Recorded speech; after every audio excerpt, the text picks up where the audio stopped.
A regra é simples: quando o ouro dobra de valor, os impérios são destruídos. Esse mesmo padrão vem se repetindo há mais de 2000 anos. Aconteceu em Roma, na França, na Espanha, na Grã-Bretanha e acabou de acontecer de novo.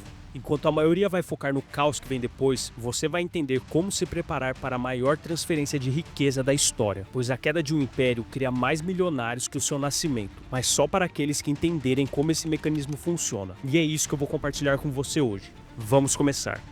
Eu tenho muita coisa para te falar, então deixa eu ir direto ao ponto. E tudo começa em Roma. A base do dinheiro romano era a moeda denário de prata. Essa moeda foi criada em 200 anos antes de Cristo. A moeda era quase prata pura, e por 300 anos o sistema funcionou perfeitamente. Mas se você acha que o PT é o único que gosta de gastar o dinheiro do povo, você está errado. Nenhum governo, seja de direita, esquerda ou romano, resiste à tentação de gastar mais do que arrecada. Roma fez exatamente isso. Mas como criar mais de uma moeda que é feita de prata? Simples, basta você colocar cada vez menos prata e misturar com metais baratos. O teor de prata da moeda, que começou em 90, caiu para 85, depois 70, depois 50, até virar praticamente cobre com uma camada fina de prata por cima. Os soldados daquela época começaram a exigir o pagamento em ouro, e não mais na moeda diluída.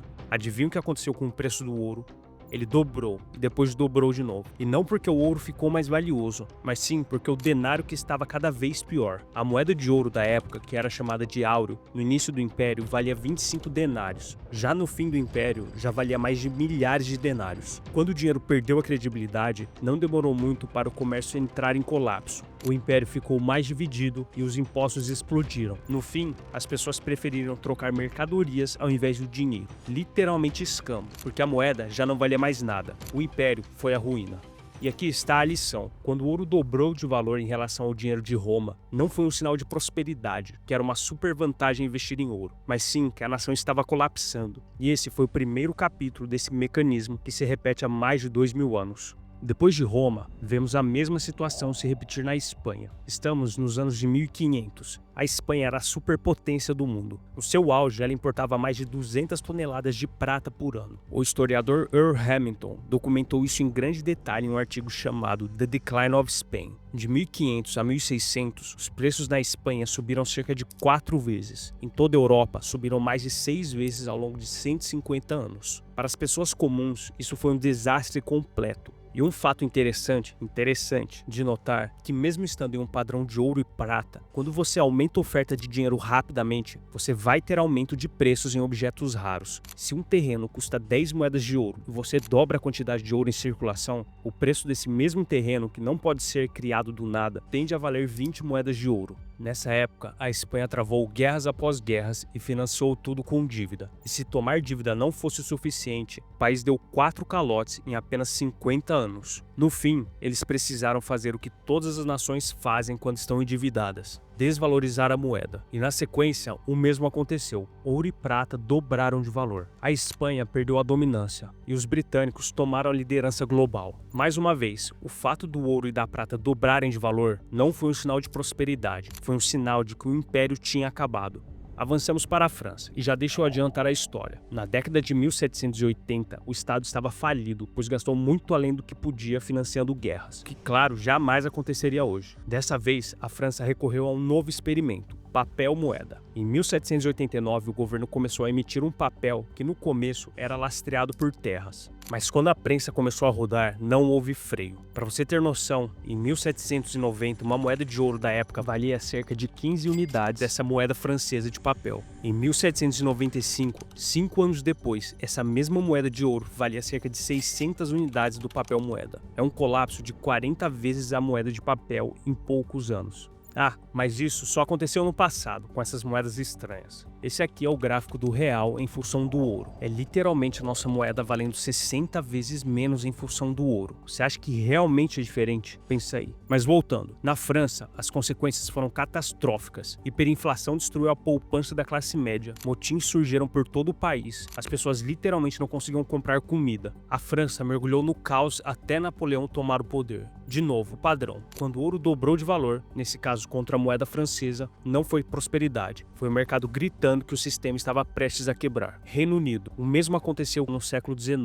mas acredito que você já deve estar entendendo. Então, deixa eu falar quando a história muda para a América. É aqui que esse mecanismo realmente começa a tomar um rumo perigoso para nós. Estados Unidos, Bretton Woods. Depois da Segunda Guerra Mundial, o mundo se reuniu em um evento chamado Bretton Woods. Os Estados Unidos fizeram um acordo. O dólar seria associado ao ouro por um preço de $35 por cada 28 gramas de ouro. Todas as outras grandes moedas seriam atreladas ao dólar. Pensa assim, sempre que você quisesse 28 gramas de ouro, era só ir ao banco e entregar os $35. Isso é o lastro. Pronto. No começo funcionou, mas nos anos 1960 as rachaduras começaram a aparecer. Os Estados Unidos estavam gastando muito mais do que arrecadavam e começaram a criar mais dólares do que eles tinham de ouro. Traduzindo, imagina que o banco tem apenas 28 gramas de ouro, mas ao invés de emitir apenas $35 em notas, ele emite 350 ou 3.500 notas. Assim que os países perceberam o que estava acontecendo, eles começaram a resgatar o seu ouro de volta. Mas como os Estados Unidos tinham imprimido muito mais dólares do que eles tinham em ouro para entregar, era impossível eles honrarem todas as conversões. O sistema estava quebrado. Na beira do colapso, em 1971, o presidente Nixon anunciou que os Estados Unidos não permitiriam mais que os bancos centrais estrangeiros convertessem dólares em ouro. Ele literalmente fechou a janela do ouro, pois simplesmente eles não iam conseguir honrar todas as trocas. Sabe aquela regra de entregar $35 e receber 28 gramas de ouro? Pronto, ela já não existe mais. Naquele ponto, a confiança já tinha ido embora. Em 1973, o preço do ouro tinha dobrado de 35 para 68. E assim, o sistema de Bretton Woods acabou.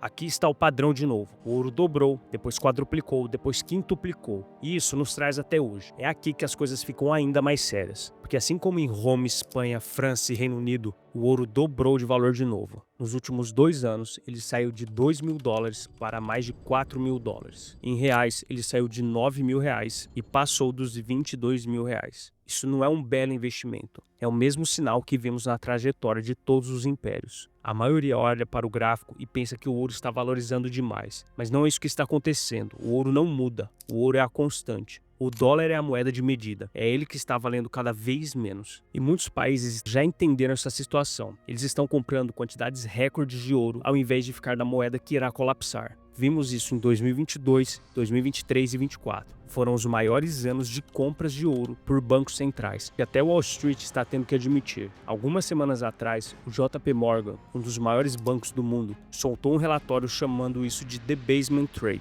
Eles disseram que o varejo e as instituições estão indo para ouro e Bitcoin para se proteger da desvalorização da moeda. Enquanto a maioria ainda não vê, os maiores players já estão dando nome ao que isso acontece. Ok, discípulo, mas como eu me protejo?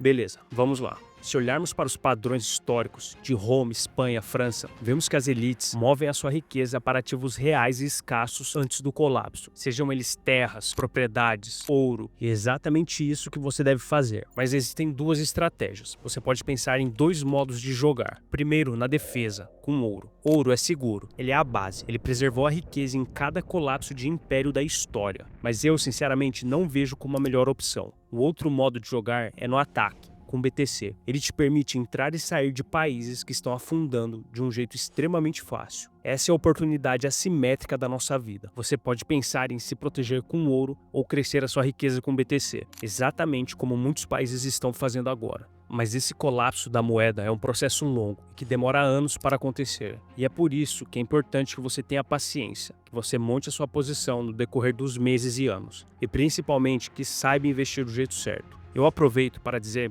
que se você quer dar um passo além do que vemos aqui no YouTube, eu vou deixar um QR Code aqui na tela do meu treinamento. Eu te ensino a investir em BTC e te proteger desse caminho inevitável que a nossa moeda está indo. Se você está perdido, é por aqui que você começa. Porque presta atenção, todo colapso cria oportunidades para quem enxerga o plano. E talvez pela primeira vez na sua vida, você pode usar isso para construir a sua riqueza. A pergunta é, de qual lado você vai estar?